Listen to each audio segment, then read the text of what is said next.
Hey, what's up, y'all? This is Adam, keystone-yoga.com, coming soon.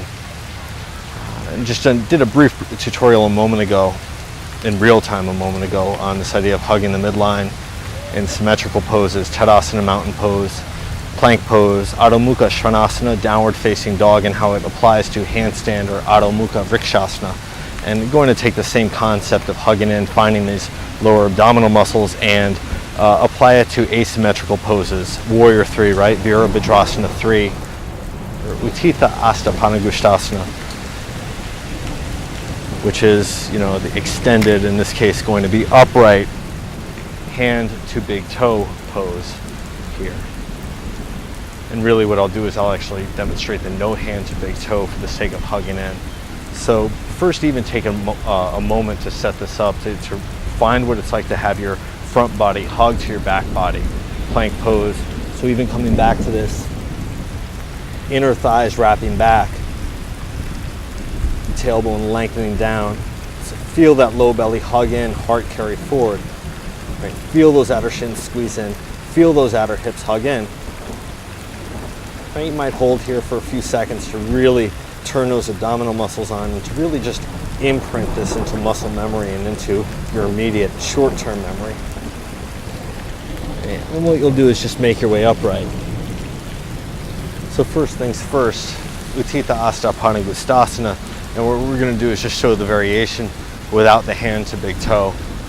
So you might even just start what it's like to bring your knee even with your hip here. And most folks, right, for me, my right knee is causing my right hip to rise. So immediately I get the opportunity to find this hugging in.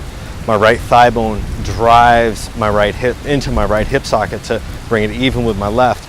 And my inner left thigh wraps back, tailbone lengthens down, and this causes my outer left hip to hug in, right? So it's exactly the same on my left side body as it would be in plank or Tadasana here, right? Maybe leg extends, and this would give a little bit more challenge, right? But it also gives a little bit more opportunity to hug that right thigh bone down into the hip socket, wrap your inner left thigh back, lengthen your tailbone towards your inner left ankle, and hug your outer left hip in, right? So you find this asymmetrical experience here, right? And you should find that your abdominal muscles help here, really, and those lower core muscles help you to stabilize. And then just coming to the other side, right? So right foot plants, and immediately that left hip needs to draw even with your right, and you find that there's this lift of your ribs away from your hips, inner right thigh back, tailbone lengthens down, and that helps your outer right hip to hug in. Right, once again, if that leg extends, it's going to enable you to turn your left quadricep muscle on, drive that left thigh bone down into your left hip socket, and that helps you to hug your right hip in, wrap your inner right thigh back, tailbone lengthens down, and once again, ribs, not just front ribs, but back ribs lift away from your hips as well. And so it's the same thing for Warrior 3, except weight and dynamics have slightly shifted. And there's ways to take this with a block, right, or really two blocks underneath your hands, which are going to be underneath your shoulders to help with this.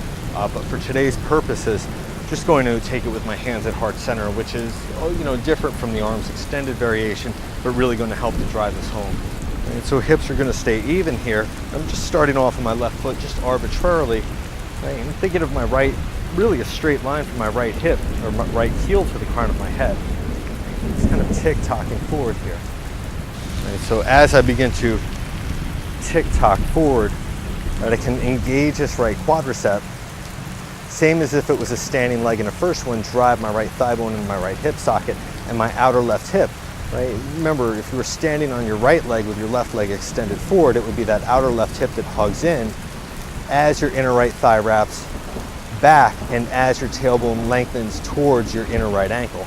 Right? So really the same thing, hugging in towards center, heart forward, tailbone lengthens away from the crown of your head.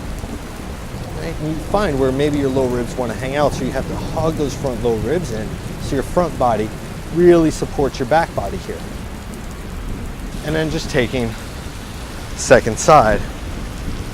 Right? I'm just coming in right into this here, so not from down dog, not even really from any specific pose, but once again, as I lift my left leg, my right hip wants to shift out, so I hug that in, continue to wrap my inner left thigh towards the ceiling, lengthen my tailbone towards my inner left ankle.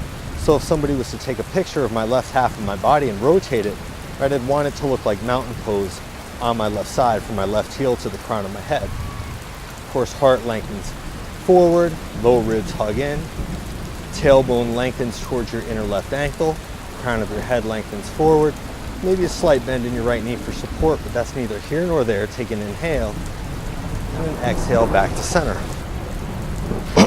One of the other variations, really one of the other poses that go along with Utthita Astaphanagustasana variations, as well as Warrior 3, Virabhadrasana 3, is really that of the lunge here. And we see where hips effectively stay even. I'm just going to utilize my prop / makeshift prop here, right? So very often, once again, right, people get a little bit too low, that hip. I'll just show on my left side here, that hip wants to splay out somewhat substantially, so it becomes, you know, concerted effort here to be able to squeeze that hip on this, my left side in, while lifting my right thigh bone into my hip socket here and drawing my heart forward. Right? And even without coming upright, we can see where this is a lot of work. And still my back leg, in this case my right leg, my inner right thigh wraps towards the sky here. And my tailbone lengthens towards my inner right ankle. This left hip firms in, right? And we see how if I was to shift forward to Warrior 3, even just bringing my hands to heart center, that left hip wants to splay out, so I have to continue to hug it in, continue to make my right leg like a pillar, inner right thigh wrapping towards the sky and tailbone lengthening towards my inner right ankle. You can even try this at home, right? Of course, do both sides. You're always going to want to prefer one side. You can go from Warrior 3, hugging that outer left hip in, the hip of your standing leg in, sending that right thigh back to a lunge, and then shifting forward. And you just kind of notice if those low ribs hang out, but really notice if you begin to lose level of activity in that right thigh, in the thigh of your lifted leg, your back leg, bringing it back to lunge and back up.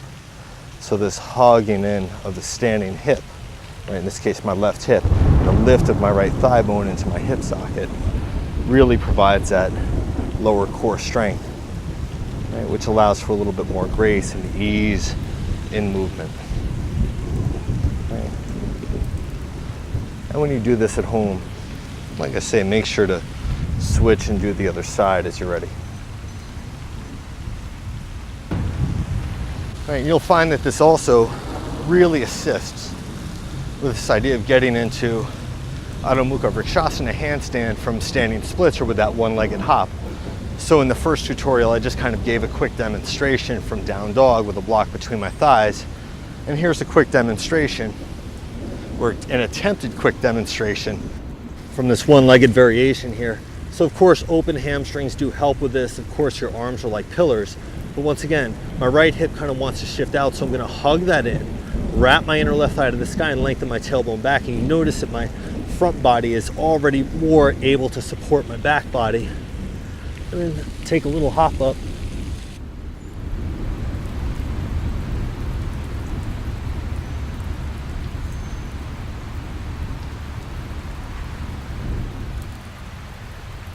All right, so going to try this one more time.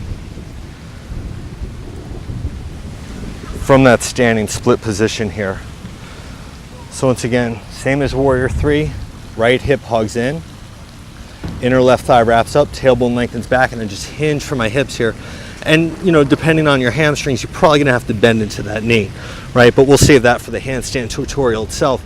But immediately that right hip wants to shift out if you hug it in and then lift your left thigh bone in your left hip socket, right? You find that there's that hug of your lower abdominal muscles and maybe a little hop up. Right? And then from that, if I can keep my right hip hugged in, what's going to happen is my right leg will more easily reach my left. And I can switch. Of course, I cut that a little bit short because we never know when the mic is going to shut off. But here's, just like I say, a little bit of a quick demonstration. Once again, in these asymmetrical poses, finding where this hip can hug in, your outer hip hugs in. Inner thigh of your standing leg wraps back, tailbone lengthens down, then once again, right, warrior through, my right leg down. Same thing, outer right hip hugs in, inner left thigh wraps back, tailbone lengthens back. Really the exact same thing to help me find my lower abdominal muscles and to give me support in these poses. Once again, this is Adam Ringolo, keystone-yoga.com. Whew. Stay tuned for more forthcoming. On location, Chiang Mai, Thailand, and throughout Southeast Asia through the first part of this year. Much gratitude. Namaste.